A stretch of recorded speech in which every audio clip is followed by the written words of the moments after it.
നമസ്കാരം. ജയിലിലെ അതീവ സുരക്ഷാ സെല്ലുകൾക്ക് സമീപം ചൈനീസ് ഡ്രോൺ കണ്ടെത്തി. സെൻട്രൽ ജയിലിനുള്ളിലെ ഉയർന്ന സുരക്ഷാ സെല്ലുകൾക്ക് സമീപം സംശയാസ്പദമായ ചൈനീസ് നിർമ്മിത ഡ്രോൺ കണ്ടെത്തിയതായി റിപ്പോർട്ട്. ബുധനാഴ്ച വൈകുന്നേരമാണ് സംഭവത്തിൽ പരിഭ്രാന്തനായ ഗാർഡ് മുതിർന്ന ഉദ്യോഗസ്ഥരെയും മറ്റ് ജയിൽ അധികൃതരെയും വിവരമറിയിച്ചു. തുടർന്ന് പരിശോധനയ്ക്കായി ഡ്രോൺ ജയിൽ സൂപ്രണ്ടിന്റെ ഓഫീസിലേക്ക് കൊണ്ടുവന്നു.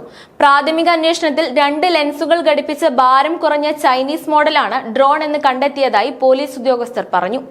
സിമി ഹിസ്ബ് ഉത് തഹീർ, PFI, ഐസിസ്, ജമാഅത്ത് ഉൽ മുജാഹിദീൻ ബംഗ്ലാദേശ് തുടങ്ങിയ സംഘടനകളിൽ നിന്നുള്ള 70ഓളം തീവ്രവാദികളെ ജയിലിലെ ഉയർന്ന സുരക്ഷാ സെല്ലുകളിൽ പാർപ്പിച്ചിരിക്കുന്നു.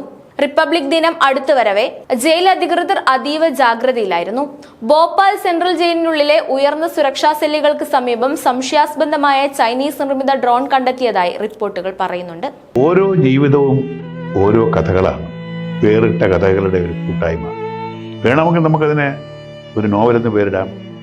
അതുപോലൊരു നോവലല്ലേ നിങ്ങളുടെ ജീവിതവും? എന്താ, ശരിയല്ലേ?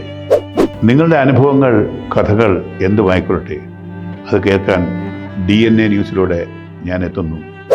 കഥ പോലൊരു ജീവിതം, അതിനായി ഞാൻ നിങ്ങൾക്ക് വേണ്ടി കാത്തിരിക്കുന്നു.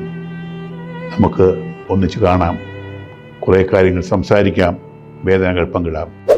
നിങ്ങളുടെ വിഷയങ്ങൾ, അനുഭവങ്ങൾ അത് ഞങ്ങളെ അറിയിക്കേണ്ട വിലാസം താഴെ കൊടുക്കുന്നു.